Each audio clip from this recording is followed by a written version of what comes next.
plenty of Lamborghinis have proved their ability to perform on track. Indeed, both the Huracan Performante and the Aventador SVJ are previous holders of the Nürburgring Nordschleife lap record for a production car. But the Huracan STO marks a new direction for the supercar maker, as the first derivative that Lamborghini has designed around a brief of regular circuit use. It's targeting the same part of the market as the McLaren 765 LT and Mercedes-AMG GT Black Series. STO stands for Super Trofeo Omologata, Italian for homologation, as a fair amount of its Go Faster technology is drawn from the car used in the Super Trofeo 1 Make Racing series. The STO isn't as fast around a circuit as its slick-shod sister, but our first drive on the Vallelunga track near Rome proved that it's almost certainly more fun on track. The STO's engine is probably the least changed thing about it.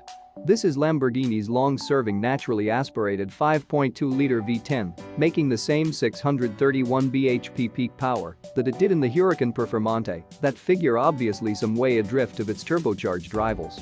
It can't match them on torque either, with the peak of 416 pounds-feet arriving at a high 6,500 rpm.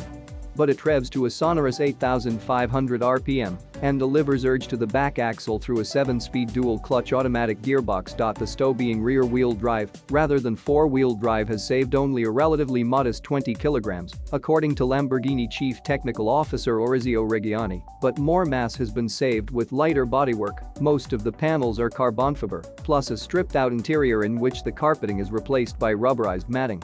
Even the windscreen is thinner. Despite the 8 kilograms additional weight of an active rear steering system, the resulting 1,339 kilograms dry weight is 43 kilograms less than that of the Huracan Performante.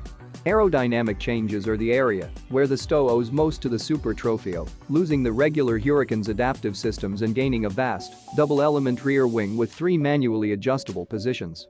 Working in conjunction with the huge front splitter, the most aggressive of these generates 420 kilograms of downforce at 174 miles per hour, the others make 363 kilograms and 324 kilograms respectively. The STO rides on new Bridgestone Potenza tires, offering a choice between Cup and race spec, the latter being close to road-legal cut slicks. Motorsport-grade Brembo CCMR carbon ceramic brakes, similar to those fitted to the McLaren Senna, complete the list of good stuff.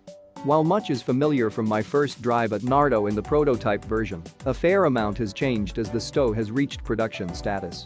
The prototype was clad in a Taddy disguise wrap. The finished version shows off the scale of the bodywork transformation, especially the one-piece front clamshell, or cafango, with huge apertures to let air pass in and out, and Porsche 911 GT3 RS-style vents in the tops of the wings.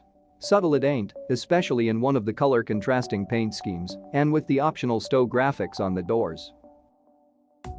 The cabin is minimalist by comparison, with lots of naked carbon fiber surfaces, an Alcantara-clad dashboard and pull straps in place of conventional door handles. The race-style bucket seats can be adjusted for height and rake, but the cars in Italy had 4-point harnesses, these incorporating seatbelt sensors.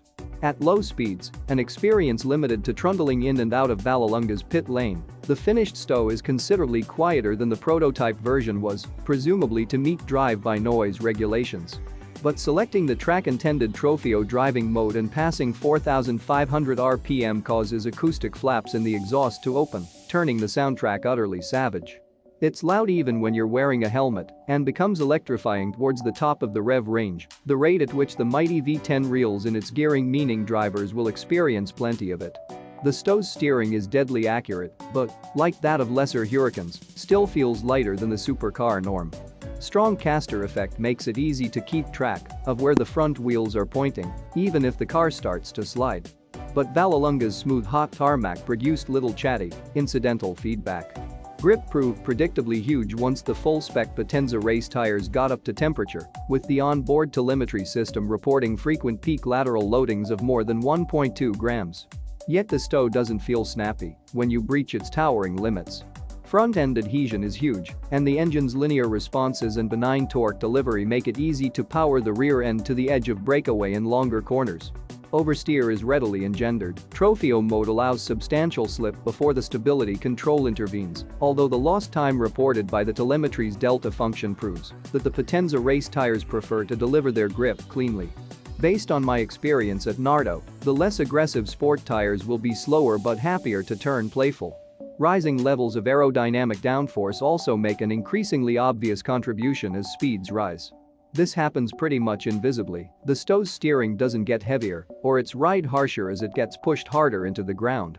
But the speeds it can carry through faster corners, especially Vallelunga's adrenaline-spiking first turn, which the Huracan takes in 5th gear, quickly prove how much behind-the-scenes assistance is going on. The CCMR brakes are hugely powerful and seemingly tireless, with a switchable data screen giving a color-coded graphical indication of the temperatures being generated. Even the hardest use in taking the STO either close or into ABS intervention could only occasionally turn this readout from green to yellow, and then only fleetingly. The pedal feels a bit lighter than the supercar norm, but stiffens after a small amount of initial travel to make it easier to modulate pressure. The STO also has a comprehensive on-board telemetry system, able to log data, record videos, which can then be uploaded to an app, and even suggest optimal gears for each corner on map circuits. The official idea is to help owners hone their driving technique, although the ability to share heroic track driving exploits with friends and acquaintances is likely to hold a bigger appeal. Should I buy one? Unlike the 765 LT, the Huracan STO won't be a limited-run model. Lamborghini says that only restricted production for some of its carbon fiber components will constrain numbers. Customer deliveries have already started, and company CEO Stefan Winkelmann says the waiting list already stretches to July next year, a figure that represents more than 1,500 cars globally. He also reckons that at least a third of buyers plan to regularly use their cars on track. On the basis of this experience at Vallelunga, it would be a hugely wasted opportunity if they didn't.